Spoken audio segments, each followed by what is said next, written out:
Então vamos voltar para Criança e a Subjetividade, que é um texto da Sonia Kramer, que vai falar justamente disso. Quando que esse texto foi escrito? Por ocasião da implementação da Lei de Ensino Fundamental de 9 anos, que trazia criança de 6 anos para o ensino fundamental. Foi implantado no município de Franca em 2009, a lei é de 2006, né? E os municípios tiveram aí prazo para se adequar. Então, a Sonia Kramer é uma autora, né, que comumente escreve sobre educação infantil, e ela vai escrever um artigo para esse documento Ensino Fundamental de 9 anos. Se ela fala tanto da educação infantil, o que ela vai falar primeiro? De uma infância, que é uma categoria social e histórica. E eu acho gostoso isso, né, porque eu vivi esse contexto em sala de aula, de mudança aí, desse panorama, de trazer a criança de 6 anos, que na época, 2007, 6, 7, eu trabalhava com a criança de 6 anos e era educação infantil. E no ano seguinte, eu comecei a trabalhar com essa criança de 6 anos no ensino fundamental. Lá quando fundamos a Escola Eteugina Viveiros, em 2009. Foi o primeiro ano de implementação da lei no município de Franca. Então, a Sonia Kramer, ela traz essa categoria social, histórica, da infância. Como que é essa infância, né? Quem prestou o concurso de Patrocínio Paulista vai lembrar que tinha a história social da infância nas referências. E era tudo que eu mais queria, né? Porque a minha formação em história e ter trabalhado a vida toda com crianças, infâncias. Então, a infância é uma categoria social da história humana, e ela vai englobar muitos aspectos, porque tem infâncias diferentes conforme o gênero, a classe social, a localização, a etnia e tal. É diferente a criança indígena, a criança africana, a criança de cada país. É diferente no sentido de ter mais ou menos direitos, deveres. Não, porque são culturas diferentes. Então, que ela vai falar sobre o período histórico? Esse período histórico de cada um se estende desde o nascimento até aproximadamente 10 anos. Mas legalmente a criança não é criança até 12 anos incompletos. É porque a partir dos 10 anos começam as transformações físicas, a mentalidade. Não pode falar que é pré-adolescente. Falei assim, gente, perante a lei não tem pré-adolescente. Ou é criança, ou é adolescente, ou é adulto, ou é idoso.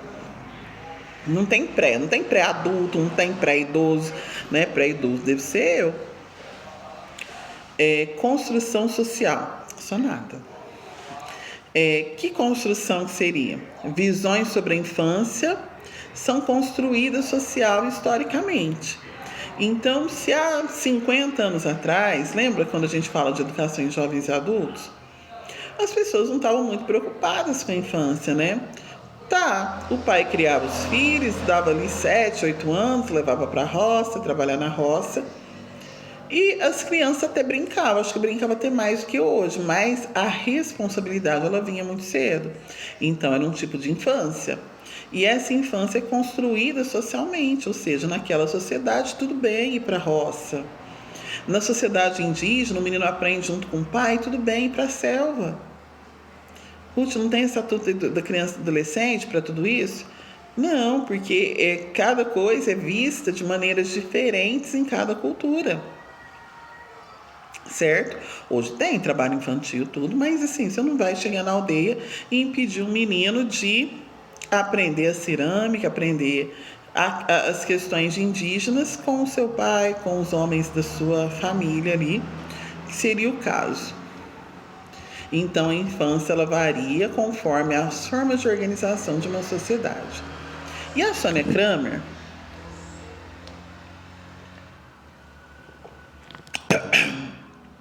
ela traz crianças como sujeitos sociais. Lembra que falamos da questão até da creche? A criança é um sujeito social. Aquele ambiente não é mais direito da sua mãe, é direito dela. Como assim direito da sua mãe? Antes da creche era direito da mãe de ter um lugar para guardar o filho. Abrigar o filho. Gente, quem tá pedindo para entrar? Fala calma, calma, Jamile. Não tô vendo. Ai, mas não tô vendo a Jamile na portinha para bater, para entrar. Alguém ajuda ela, por favor? Porque eu não estou vendo ela pedindo para entrar para eu poder autorizar. Então, as crianças são sujeitos históricos e sociais, ou seja, elas têm cultura, elas têm direito, elas existem por si próprias e não somente por ser filhas de A ou de B. Então, as crianças não são apenas futuro. Nenhuma criança se resume a ser alguém que não é, mas que se tornará adulto. O que ela quer dizer com isso? Quando você pergunta para uma criança o que você vai ser quando você crescer, ela pode ser alguma coisa quando ela crescer, porém hoje ela já é criança. E eu lembro que os temas das reuniões de estudos pedagógicos dessa época, 2007, 2008, se baseavam muito nesse livro, nesse manual que nós estamos fazendo agora. As crianças, elas são sujeitos, elas têm poder de imaginação, que é algo específico da criança. E o seu poder de imaginação, fantasia, criação e brincadeira. Então, até quando a gente recebe pais aí de menino que fez arte, o pai fala, meu filho não mente. E a gente fala, ele não mente. Né? Se a gente pegar o fio da história que ele contou, a gente vê que tem um fio de verdade. Ele fantasia, ele aumenta, ele inventa. Pode até manter, vamos pensar assim, a linha mestra de uma estrutura.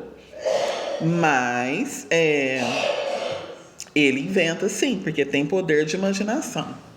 Então as crianças são produtoras, elas são cidadãs detentoras de direitos que produzem cultura. E nessa cultura elas são produzidas.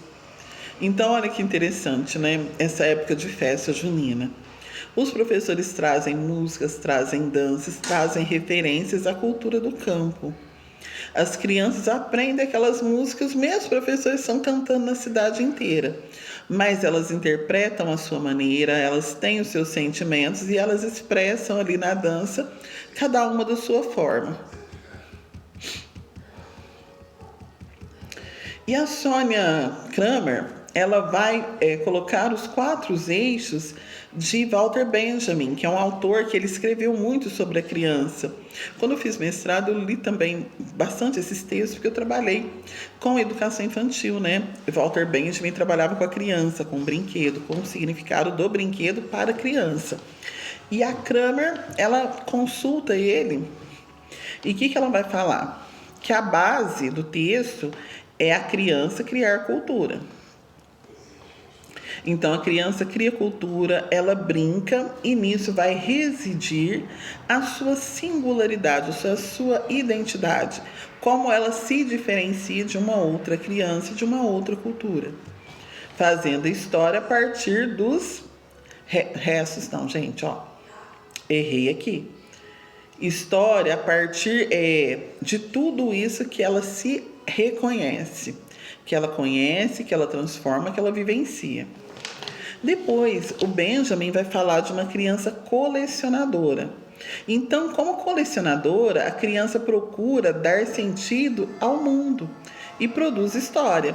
Então, ela tem os seus brinquedos, ela tem as suas histórias, ela tem as suas vivências que ela coleciona, no sentido de dar sentido para elas. A criança, ela promove ali o nível da subversão da ordem, ou seja, ela modifica a ordem vigente. Aqui fala, criança subverte ordem e estabelece relação crítica com a tradição. Então, ela pega aquilo que já existe, de sistemas, de valores, de jogos, de brincadeiras, e ela traz aquilo criticamente. O que é o criticamente de uma criança pequena? Proporcionalmente, né? Vendo seus prós, vendo seus contras, transformando em algo novo aquilo que já era velho. E essa criança, ela pertence a uma classe social. A criança pertence à classe social e suas brincadeiras, elas vão expressar esse conhecimento. A gente vê até essa questão da brincadeira na história. né? Eu estava lembrando esses dias, vendo no Globoplay, aquela novela Lado a Lado. Estava lembrando para minha filha, porque ela pratica capoeira e fala um pouco da história da capoeira. Que o futebol era o esporte de rico e a capoeira era a vadiagem. Eles falavam essa novela, não sei se vocês lembram, uma novela que tinha o Lázaro Ramos e a Camila Pitanga, uma novela linda, né? Lado a Lado. E o que aconteceu hoje, né? Hoje as coisas são invertidas. A capoeira é um produto de exportação e o futebol se popularizou. Então a gente vê histórias, por exemplo, né, igual passou do Kaká ontem, que era jogador, que era um menino rico que chegou no futebol e perguntaram: seu pai sabe que você está aqui? Porque aquilo que era de rico antes, hoje é do menino pobre. Então isso quer dizer, mudou o valor social de cada brincadeira. E qual que seria a relação da criança com essa brincadeira? Vai ter uma característica essencial, que crianças brincam, e isso é o que caracteriza, né, como criança, a brincadeira, construindo com pedaços e refazendo, ou seja, reconstruindo. Para a gente chegar nesse ponto que o futebol era de rico e 100 anos depois era popular, ou seja, as coisas foram se reconstruindo. As pessoas foram tendo oportunidades, trazendo aquilo à sua maneira e transformaram em outra. As novas relações. Na brincadeira se estabelecem novas relações e combinações, virando as coisas pelo avesso. Igual esses dias eu escutei os meninos falando: não pode jogar matança. Eu jogava matança, hoje é queimada. Né? Eu vi a minha enteada brincando, ela falou: não, na queimada a mão é fria. Ou bate a bola na mão e a mão é fria, não acontece nada. Ou seja, criou uma nova relação para mesma brincadeira. E a possibilidade de criar. Mudou a regra. Descaracterizou o esporte? Um pouco, mas criou outro, mudou até o nome. Então, essas possibilidades são reveladas e aprendemos que é possível mudar o rumo estabelecido de algumas coisas. Até das brincadeiras, que eu falei que só de brincadeira que mudou. Quais os desafios nas relações de crianças e adultos? Hoje, né, ela saiu dessa parte histórica, né, que eu falei que eu estava até empolgando. Perda de autoridade. Então, assim, não foi a Kramer que falou isso, não. Mas como que eu entendo essa perda de autoridade? Ela coloca aqui, ó. Eu ia falar uma coisa que eu entendi, mas é melhor focar no que a Kramer entende, porque é ela que cai na prova, não sou eu. Essa perda de autoridade é um dos problemas sociais mais graves no cenário contemporâneo. E nós que estamos na escola vemos muito isso. Porque o adulto está num contexto de indisponibilidade que parece impregnar a vida contemporânea. E essa indisponibilidade é originada pelo individualismo. Né? Então é preciso ganhar dinheiro, é preciso acumular, é preciso consumir. E o adulto ele perde essa autoridade sobre a criança porque ele perde o vínculo. Porque o pai de família de antigamente levava aquele monte de filho para a roça, e lá na roça ele punha ordem. Né? Os filhos ali junto com os pais. E hoje os nossos pais somos nós mesmos, né? Eu já criei assim, já tão grandinhos, mas também tem essa dificuldade de colocar ordem, de trazer os filhos para perto de si. Uma desocupação de lugar, que ela diz que os adultos desocupam o seu lugar, ora tratando criança como companheira, ora não assumindo seu papel. Companheira, sim, vira coleguinha do filho, vira amiguinho do filho e não consegue impor o seu papel. Né? Na hora que é preciso falar firme, o filho trata o pai como um coleguinha e não trata bem, não. Aí esse pai não sabe como reagir. Né? Eu acho que todo mundo já viu essa cena, se não passou por ela. E a indiferença vai ocupar o lugar das diferenças e as crianças ficam perdidas e confusas, ou seja, aquela indiferença, aquele não se importar, ela vai ocupar o lugar das diferenças. O que é a diferença? Um aprender com o outro, não é? Realmente ver assim, o que o outro tem para me ensinar enquanto vivência. aí vai se tornar mais fácil ser indiferente ou não dar bola, não estou nem te enxergando. E o que a Sônia Kramer vai falar da educação infantil e do ensino fundamental? Primeiro, que eles são frequentemente separados, principalmente pelos adultos nas instituições. Então, eu falei da instituição que eu trabalho, que é uma instituição de transição. Ela trabalha com 4 a 7 anos. Eu estava numa instituição que trabalhava com 4 a 11 anos. Né? Pegava pré-escola e anos iniciais do fundamental. Lá na creche, você tem a creche escola, que é do berçário até os 5 anos, tá? Pegou a etapa de educação infantil completa. Mas educação infantil e o ensino fundamental geralmente são separados. Nessa realidade de Franca, tem as situações que são juntos, né, nas EMEBs. Mas a criança, isso se apresenta para a criança de maneira indissociável.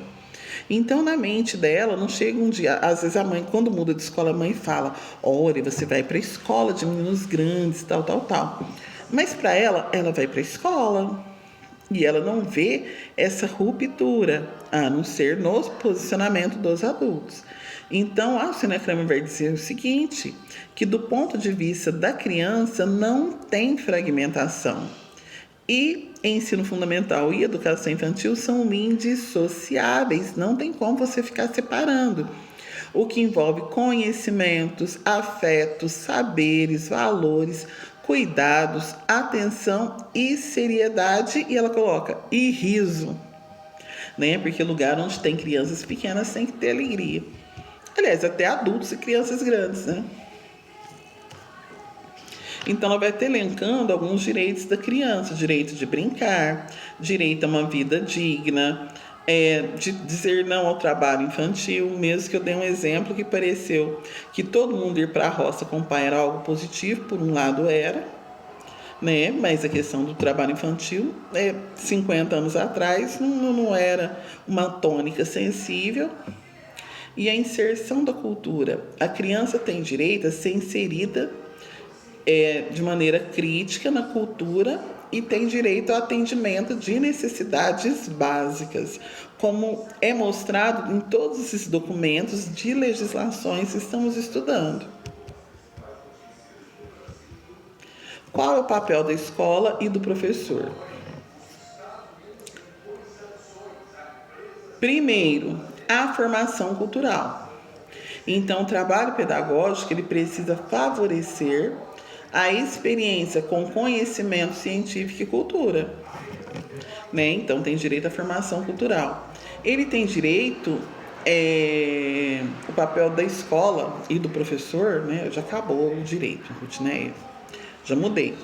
A dimensões integradas. Quais dimensões?